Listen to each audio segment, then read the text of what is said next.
বিকল্প নেই। তাই আমরা ঈশ্বরদীতে সকল কিছু দ্বিধাদ্বন্দ্ব ভুলে গিয়ে ঐক্যের হাত বাড়িয়ে দিয়েছি এবং আমরা ঈশ্বরদীতে ঐক্যবদ্ধ হয়েছি।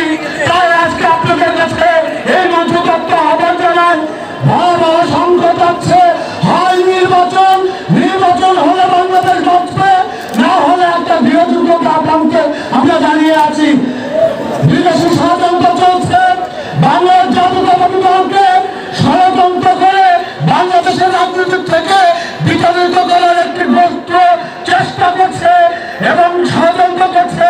এটা আপনারা নিশ্চয়ই দেখতে পাচ্ছেন, বিভিন্ন মিডিয়া, বিভিন্ন দল, বিভিন্ন পেশাজীবী সংগঠন তারা ক্যাম্পেইন শুরু করে দিয়েছে।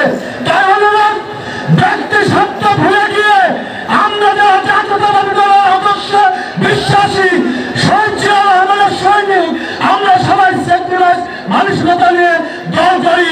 আমাদের মধ্যে প্রতিযোগিতা থাকবে কিন্তু প্রতিহিংসা থাকবে না, এই ওয়াদা করে আজকে আপনারা যাবেন এখান থেকে এবং আগামী দিনে বিএনপিকে শক্তিশালী আমরা সবাই ঐক্যবদ্ধভাবে করবো, যেন এই ফ্যাসিস্ট এবং এই মাফিয়া হাসিনা আমেরিকা কোনোদিন বাংলাদেশের মাটিতে ফিরে আসতে না পারে। খোদা হাফেজ।